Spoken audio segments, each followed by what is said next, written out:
Devocional Diário Café com Deus Pai por Júnior Rostirola, 14 de julho. Ele está falando. Jesus disse: aquele que tem ouvidos, ouça. Livro de Mateus capítulo 11 versículo 15. O ser humano é naturalmente ávido por atenção e aceitação. Por isso, na maioria das vezes gostamos mais de falar do que de ouvir. Quando estamos em silêncio, ouvimos melhor as pessoas ao nosso redor e prestamos mais atenção nos momentos importantes. Percebo que temos mais a aprender ouvindo do que falando. Na vida com Deus, não é diferente. Para que possamos entender seus apontamentos, precisamos ouvi-lo. O Espírito Santo fala conosco de diferentes maneiras, como em nosso tempo de oração, em nosso momento devocional ou por meio de pessoas no dia a dia. Por isso, esteja atento para perceber o que ele está dizendo. Não é um pouco frustrante quando você fala com alguém, mas percebe que a pessoa não está prestando atenção? Será que tem sido assim entre Deus e você? Ele está falando o tempo todo, mas é necessário perceber e dar atenção aos seus direcionamentos. No versículo que lemos,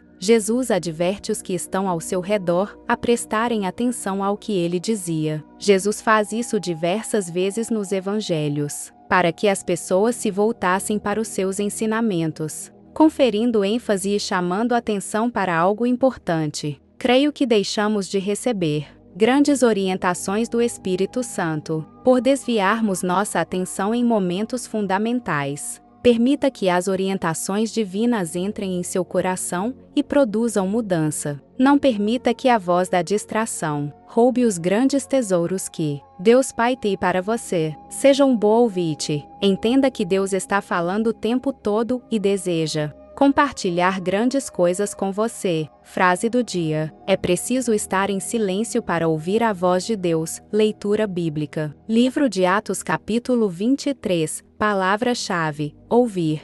Atos capítulo 23, e, pondo Paulo os olhos no conselho, disse: varões irmãos, até ao dia de hoje tenho andado diante de Deus com toda a boa consciência, mas o sumo sacerdote Ananias mandou aos que estavam junto dele que o ferissem na boca. Então Paulo lhe disse: Deus te ferirá. Parede branqueada. Tu estás aqui assentado para julgar-me conforme a lei e, contra a lei, me mandas ferir?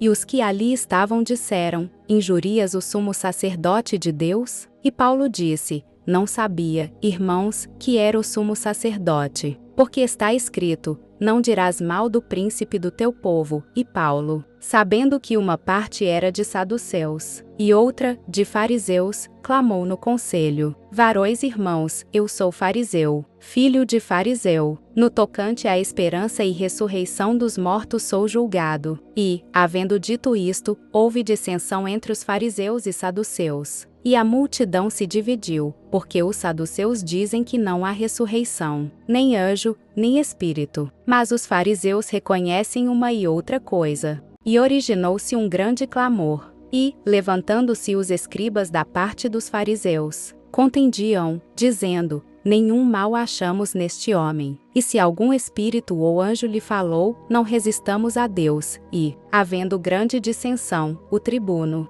temendo que Paulo fosse despedaçado por eles, mandou descer a soldadesca, para que o tirassem do meio deles e o levassem para a fortaleza. E, na noite seguinte, apresentando-se-lhe o Senhor, disse: Paulo, tem ânimo, porque, como de mim testificaste em Jerusalém, assim importa que testifiques também em Roma. Conspiração dos judeus contra Paulo. Este é mandado para Cesárea. Quando já era dia, alguns dos judeus fizeram uma conspiração, e juraram dizendo que não comeriam nem beberiam enquanto não matassem a Paulo. E eram mais de 40 os que fizeram esta conjuração. Estes foram ter com os principais dos sacerdotes e anciãos, e disseram: conjuramo-nos, sob pena de maldição, a nada provarmos até que matemos a Paulo. Agora, pois, vós, com o conselho, rogai ao tribuno que vô-lo traga amanhã, como querendo saber mais alguma coisa de seus negócios, e, antes que chegue, estaremos prontos para o matar. E o filho da irmã de Paulo,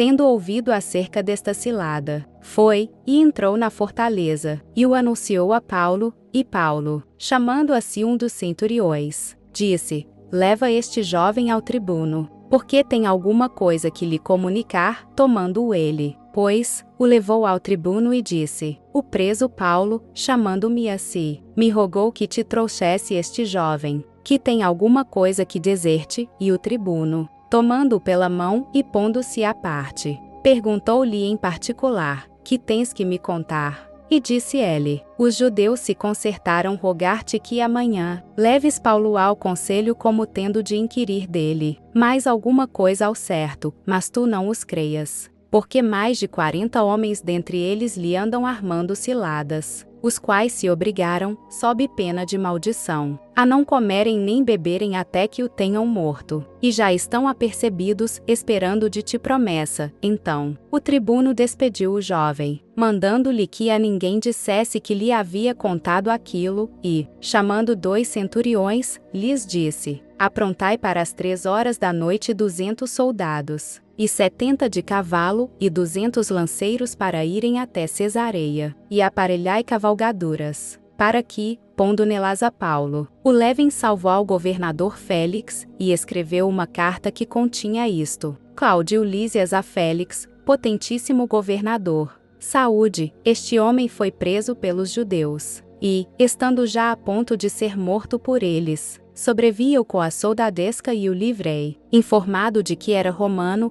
querendo saber a causa por que o acusavam. O levei ao seu conselho, e achei que o acusavam de algumas questões da sua lei, mas que nenhum crime havia nele digno de morte ou de prisão, e, sendo-me notificado que os judeus haviam de armar ciladas a esse homem, logo te o enviei, mandando também aos acusadores que perante te digam o que tiverem contra ele. Passa bem, tomando, pois, os soldados a Paulo, como lhes fora mandado, o trouxeram de noite a Antipátride, no dia seguinte, deixando aos de cavalo irem com ele, tornaram à fortaleza, os quais, logo que chegaram a Cesareia e entregaram a carta ao governador, lhe apresentaram Paulo, e o governador, lida a carta, perguntou de que província era, e, sabendo que era da Cilícia, disse: ouvir-te-ei quando também aqui vierem os teus acusadores. E mandou que o guardassem no pretório de Herodes. Se você tem gostado do conteúdo desse canal, não se esqueça de deixar o seu like, se inscrever e compartilhar esse vídeo com quem você ama. Te espero no próximo vídeo. Até lá!